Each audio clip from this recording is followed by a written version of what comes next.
Halo, apa kabar semuanya? Kali ini saya akan menceritakan film yang berjudul Oar.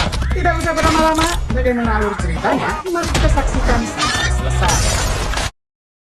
Cerita dimulai dengan memperlihatkan sebuah rumah mewah milik seorang pria bernama Michael yang bekerja sebagai pembunuh bayaran dan sedang mendekati masa pensiunnya. Di rumah tersebut, ia ditemani seorang wanita bernama Cindy yang terus berusaha menggoda dirinya.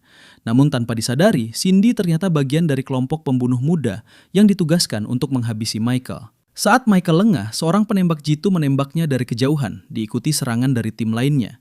Terungkap bahwa alasan mereka membunuh Michael adalah karena sang bos tidak ingin membayar uang pensiunnya. Cerita kemudian beralih ke seorang pembunuh bayaran legendaris bernama Duncan yang dijuluki Kaisar Hitam karena rekornya yang selalu sukses dalam setiap misi. Ia sedang menjalani pemeriksaan medis dan diketahui tubuhnya telah mengalami banyak cedera parah di masa lalu.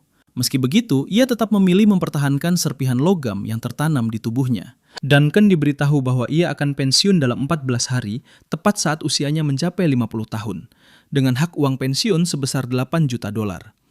Namun ia kemudian dihubungi oleh Vivian, seorang manajer sekaligus mantan pembunuh bayaran yang memberinya misi terakhir, membunuh kartel narkoba Meksiko dengan bayaran 1 juta dolar. Duncan menolak karena ingin hidup normal. Di sisi lain, bos mereka yang bernama Blood ternyata sangat serakah. Ia sengaja merancang misi tersebut sebagai jebakan agar Duncan terbunuh, sehingga perusahaan tidak perlu membayar uang pensiunnya. Vivian sempat menentang rencana ini, namun Blood tetap bersikeras. Meskipun menolak, Duncan diam-diam menyelesaikan misi tersebut dengan caranya sendiri. Ia menyusup ke hotel tempat kartel berada, melumpuhkan mereka, dan menghabisi seluruh target. Setelah itu, ia menghubungi Vivian dan meminta pembayaran penuh. Hal ini membuat Blood semakin kesal dan bertekad membunuh Duncan dengan mengirim tim pembunuh muda. Duncan kemudian pergi ke rumah terpencilnya di Montana untuk menunggu masa pensiun. Di sana, ia bertemu dengan tetangganya, seorang wanita muda bernama Camille yang terlihat murung dan menyimpan trauma masa lalu. Seiring waktu, mereka menjadi dekat. Duncan berusaha membantu Camille bangkit dari depresinya, bahkan mengajarinya menembak. Camille kemudian mengungkapkan bahwa hidupnya hancur sejak usia 13 tahun akibat tragedi masa lalu yang membuatnya menyimpan dendam mendalam. Sementara itu, tim pembunuh muda mulai memburu Duncan dengan menelusuri semua properti miliknya. Setelah menemukan petunjuk, mereka akhirnya berhasil melacak keberadaan Duncan di Montana. Suatu malam, Cindy muncul kembali dan berpura-pura meminta bantuan kepada Duncan. Ia diizinkan menginap, namun ternyata itu adalah bagian dari jebakan. Saat tim penyerang melancarkan aksinya, terjadi baku tembak sengit. Duncan berhasil membalikkan keadaan dan menghabisi hampir seluruh tim, menyisakan satu orang yang memberinya informasi bahwa Camille telah diculik. Duncan pun berusaha menyelamatkan Camille.